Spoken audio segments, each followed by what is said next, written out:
Nicole is a LMSW, a psychotherapist, a parent-child coach, a keynote speaker, and author of the best-selling book, Free to Fly, The Secret to Fostering Independence in the Next Generation. Nicole is renowned for her expertise in child and adolescent mental health, backed by an extensive 22 years in the field. And most importantly, she is a mother of 2 children. All that is the reason I wanted to speak to her today. Nicole, welcome to Stop Being a Middle Finger.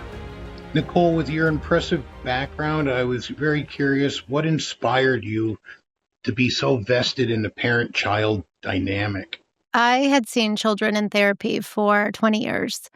And what came to my realization after so much, sort of spinning my wheels and lots of mental health issues that didn't really seem to be getting better as quickly as the families had needed them to, that actually it was so much of their environment that the children were responding to. I think they're the canaries in the coal mine. They're telling us something with their behavior and their mental health symptoms. And rather than pathologize them and treat it like this is a mental health problem, I really think that the parents need to know what's happening today in their worlds, because it's very different from when you and I were growing up or any other generation, mainly because of technology, but also because we're really having a culture around not being uncomfortable. And I think that's causing a lot of what looks like mental health symptoms, mainly anxiety, but isn't really mental health at all once we look at the environment. And I think, I thought if I worked with parents, if I worked on changing that dynamic and changing their environment, that they would get better faster. And, with a lot of these issues, families need relief and they need it quickly because kids are failing out of school or getting kicked out of school because of their behavior. And so I thought, doing this paradigm shift would really change What do you the mean dynamic. by environment? Well, I think technology is infiltrating their development. So what I mean by that is child development is very intricate, right? So it works like the rungs of a ladder. Each stage builds on the one before it. And if too much is missing in one of those stages, or you can consider it a missing rung or a fractured rung, then the next stage becomes very difficult or sometimes not even possible to get to. And that's what I was seeing. I was seeing a lack of maturity in children and even teenagers and young adults, even though they were the correct age. I was finding that they weren't where they needed to be. And it's not just technology. Technology is a modality, I think, that keeps our kids comfortable and happy and gives them the dopamine. Sure.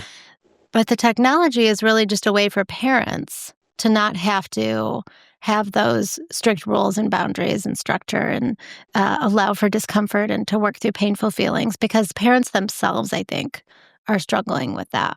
What do you think the key ingredients are to building a strong parent-child dynamic then? I think the first thing is for parents to recognize their role in disconnecting with their kids. And so I often will talk about parents' use of technology as well as their lack of ability to resolve what's in them. Sometimes it's from their own childhoods. Sometimes it's whatever they're struggling with in their adult life, and there's a lot of stress. So I encourage parents to really hone in on themselves, because if we can hold the space for our own pain and our own discomfort and working through it and getting to the other side of it, then we can do that for our children. And that's inherently at the foundation of how I work with parents. And then we talk about where their children are at based on their age and their development, what they need, and how to have limits and rules and boundaries around technology, and how to give them opportunities to work through hard things and trust themselves and feel capable and strong and resilient. That's great. How can they then develop that skill set as quickly as possible, knowing that it is so important, that there might be a kid failing behavior problems? The start of that, so, parents often will defer their children to therapy. It's, in a lot of ways scapegoating, right? So Yep. they're not doing what they need to be doing. The structure of the family isn't healthy, but there's always one kid that reacts to it more than the others, and that's the scapegoated child. So, how we do this quickly is the parents have to own that they're responsible. They're the leaders of the family, and they set the tone for the environment. And if parents can do that, like off the bat, then making changes actually becomes quite simple because the changes I'm asking people to make are really not that hard at the end of the day. One of the things I suggest is, instead of having everybody check out on devices at the end of the day, you know, put your devices down, Mm. go make a list of ingredients that you would like to make for a dinner. Like, what's everybody's favorite dinner? Make a list of ingredients, go to the store, buy those ingredients, do it together, come home, cook the meal together, sit down, eat the meal together, right? These are simple things. And when I set out to do this, I thought, well, I'm not going to tell people to cook dinner together because that's obvious, right? Who doesn't know that they should be doing that with their kids? But I think that we're so far gone with how we use technology that most people are just pressing that DoorDash button at the end of the day, ordering food, staying on their devices while they eat the food. And they aren't really looking at the simplicity of what it takes to have a connected family. And so, like I say, if parents can own that they're the leaders of that and they're in charge of the family structure and the family culture, then they can make those changes pretty quickly. And they see massive change in their kids when they do. You can learn a lot by cooking dinner, right? Letting them do certain things depending on age level and feel like they had a part in that. You find out about whether they have a boyfriend or girlfriend, that they have a homework assignment due tomorrow, big project. And just by spending that time, having that shared experience goes a long way That's to right. enhancing that connection. That's right. And even if your kids are little, they can be on stools right next to you in the kitchen and they could be pouring and mixing and sure they're going to make a mess and it's going to be more work for you. Yep. But eventually those 3-year-olds that are making messes on the stool become 9-year-olds who will make a meal from start to finish and they'll actually be helpful. Yep. And want to come to you and say, I have a problem or something happened on the playground, and because you have a stronger connection to them and they want to That's tell right. you things because they see you as a safe place. It's so important. I always tell parents, be vulnerable, ask for help. Even if you Yes. need help even if you could open up a mayonnaise jar, let them have it, or you got it half open. We'll let them open it and feel good about that stuff. That's right. Yeah, because really what that is that's the parent saying, I trust you, you're capable. And then when the parent says that, they feel that. Yes, absolutely. And sometimes I have a problem. What would you do? And they like to, well, what I would do, and it may be something very relational to what they are going through, but we can pick their brains as well in those times of help me garden, help me sweep the patio if you could. And having that shared experience would be so important to do more of and get them away from the computer, like you said. That's right. Yeah, I have 2 kids. One is 16 and the other's 11, and I was having a parenting decision moment with my husband for our 11-year-old, and my 16-year-old was in the room, and he actually gave me some really good advice. And I thought that was so cool.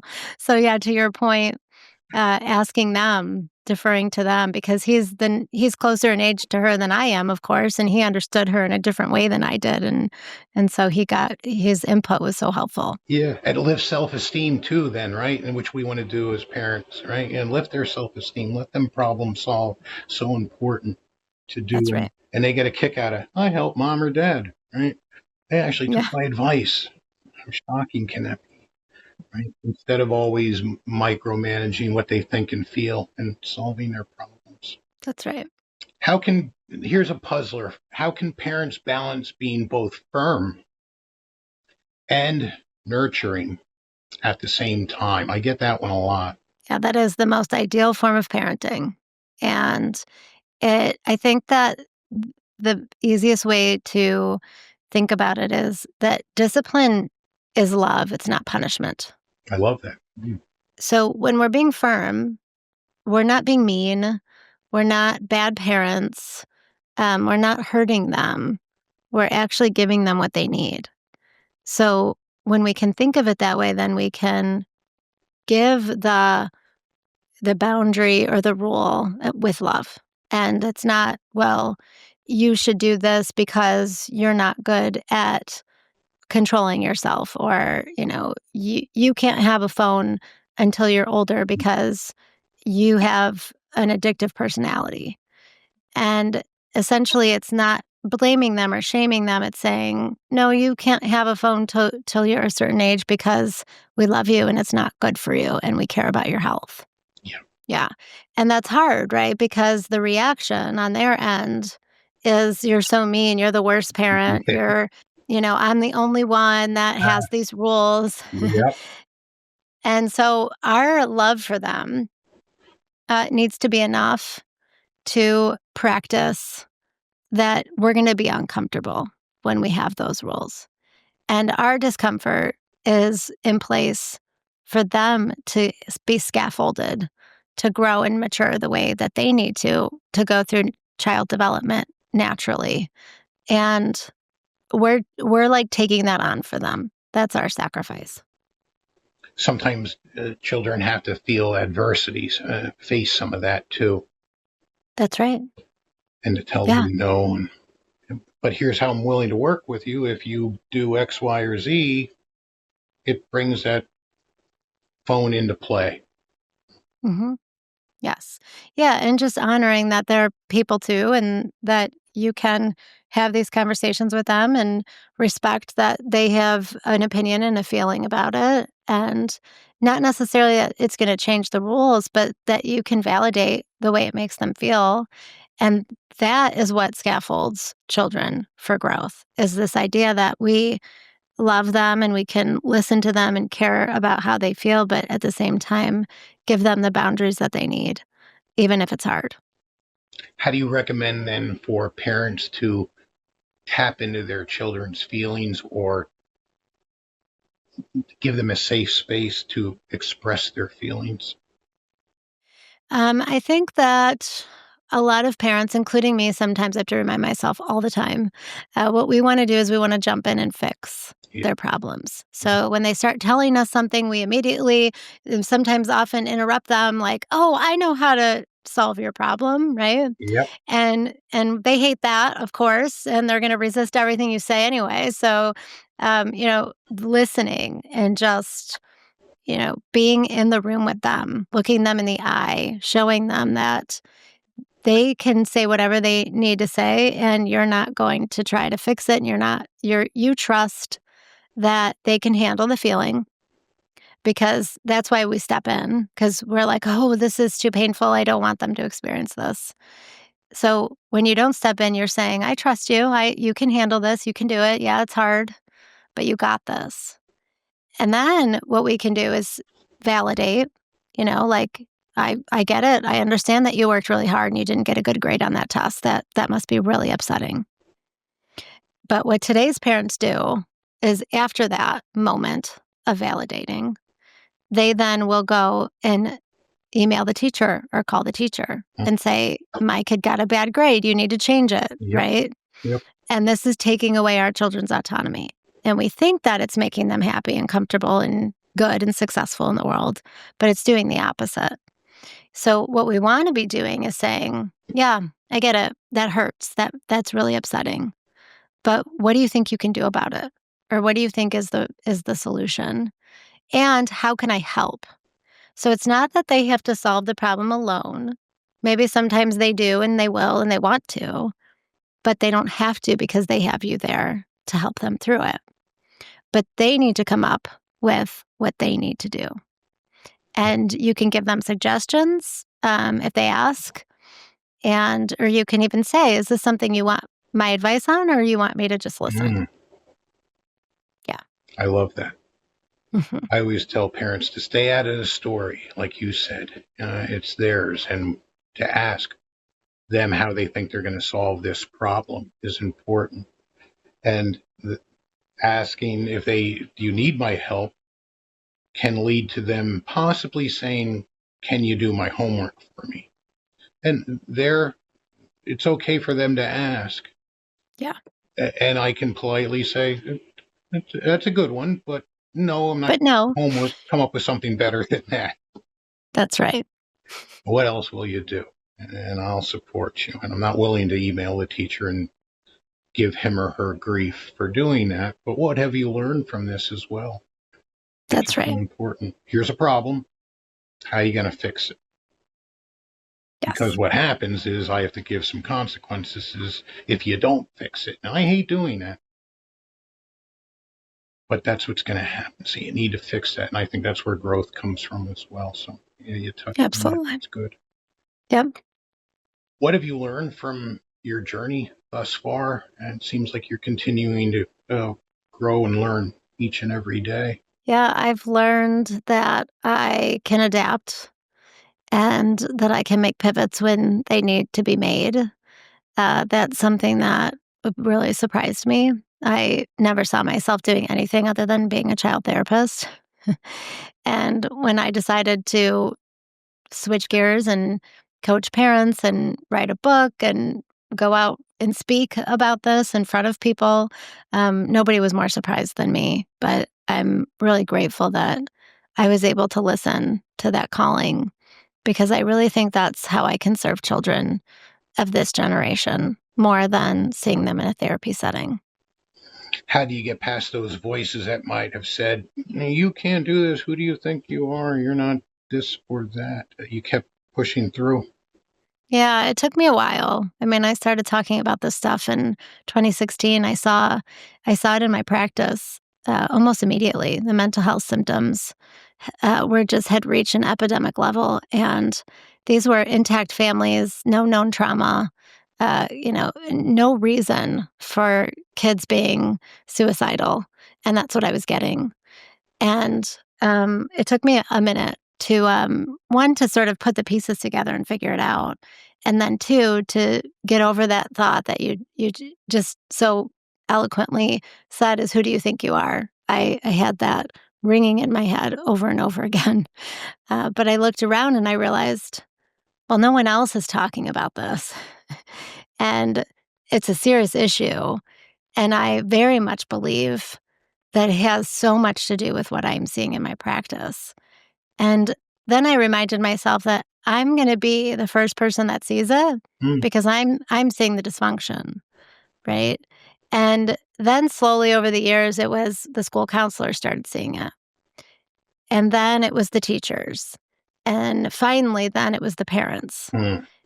And so all that time I've just sort of reminded myself, yes, like this is the right way to go. And despite the fact that sometimes I don't want to be the person to say it, I'm saying it because somebody needs to. One thing I saw from your expertise was that you'd like to see, what would you like to see in regards to the parenting style that doesn't allow for discomfort, which is causing children to lack coping mechanisms? Hmm. Yeah. I think that form of parenting we've called gentle parenting or what's known as permissive parenting. And it's very much revolved around, like I said earlier, like keeping the kids happy, not saying no. If they want, a smart device at 9, they get it because everybody else has it and they'll be uncomfortable if they don't. Um, and it's really doing a disservice to our kids because again, what it's doing is telling them they're not capable. They can't manage their difficult feelings or discomfort or like really anything, and that they need our help all the time. So we're rendering them dysfunctional by giving them everything they want and essentially making them have dopamine on a regular basis. And we're seeing that now in Gen Z, who are between the ages of 13 and 28. And they're not very well. 42% of them have a mental health diagnosis. And if you ask me, I mean, that's because of our therapy culture where everything is being pathologized instead of looking at, hey, why are we seeing so much of this? But nonetheless, they're all struggling with something. And many of them can't seem to function in their day to day. They're having trouble in the work world. Employers have repeatedly talked about how they don't want to hire Gen Z because they're constantly calling in sick, or, Mhm. they're very offended by constructive criticism from mentors. And that's always a part of learning, is that you're going to make mistakes, and people older than you who've been doing it for longer tell you what your mistakes are so you learn from them. And, I just recently read that 25% of this generation says they don't know how to change a light bulb. Mm. And when I read that, I thought, well, it can't be that they don't know how, right? I mean, who doesn't know how to change a light bulb? My sense is that they don't trust themselves to even attempt it. And this is what their parents have done to them. They have made them not feel like they can even try to do something they don't know how to do. Because failure isn't an option. Failure is too painful. They didn't learn how to tolerate that growing up. So that example I gave about the bad grade, instead of allowing kids to figure it out, right? Go to your teacher, ask, hey, where did I go wrong? What do I have to improve? Can I do some extra credit? Parents are just jumping to asking the teacher to change the grade. And then what ends up happening is that, like, 10-year-old whose grade got changed becomes a 20-year-old that can't function in the world without their parents because they never learned how to tolerate failure. So how do you handle it or recommend handling when they want to, can I play some more uh, Xbox? And you have to give that answer, no, shut it down. And there's going to be some pushback. How do you recommend a parent then handling that to let them feel that? But I have to, hey, it's shut down is shutdown time. Got to turn it off. Yeah, so my recommendation is I always default to the parent. That's up to you to manage your own discomfort when they push back. And there's going to be varying degrees of pushback. So some parents can't bear any kind of pushback, like any kind of argument, like, no, I want more. Yeah. Some parents can bear that, but they can't bear the meltdown. And so I always say, if your kid is melting down because you said no more Xbox, then that Xbox is a problem and they're showing signs of addiction, and you need to completely take it away. And that requires you to be really strong. And that requires you to manage your own discomfort and not check out, right? Because parents are using tech to check out too. They're the first ones using it, and then they're giving their kids the tech. So the work really is from the parents. Yeah, there might be that 2 weeks of problems, some intensity, maybe even hell, but to work through that and know, we're going to get past that and they're going to respect you more and That's feel right. your feelings. Yeah, because I think the thing is we think that we I think we've lost our instincts as parents. So when they're upset, we think we're doing something wrong. And to your point, sometimes that does take 2 weeks to get past that, to have the dopamine go back to homeostasis. And so during those whole 2 weeks, I've seen it. Parents question themselves. Is this the right thing? The Mhm. Xbox makes him so happy. Are you sure that, this is good for him? And if you had your connection to yourself and your connection to your parental intuition, especially us moms, not to say anything about dads, Sure. but us moms have that intuition. um, we're very disconnected from that. So when you have that intuition, you know what's right. And you know that even if they're struggling in those 2 weeks, your decision to take it away is what's good for them. And I don't think that many parents have that right now. I think we've deferred a lot to experts. I think, in that social media culture, right? There's influencers everywhere and telling us what to do and Yep. telling us, what their expertise is. And we've really it lost a big sense of, like, our knowing of what is parental, and then our knowing of our own individual kid and what they need. and stay firm and true to that instinct. Yeah. That's right. Yeah. I can't thank you enough for doing this with me today. I hope people got something out of it. I sure did. Good. Thank you for having me. This was great. Thank you.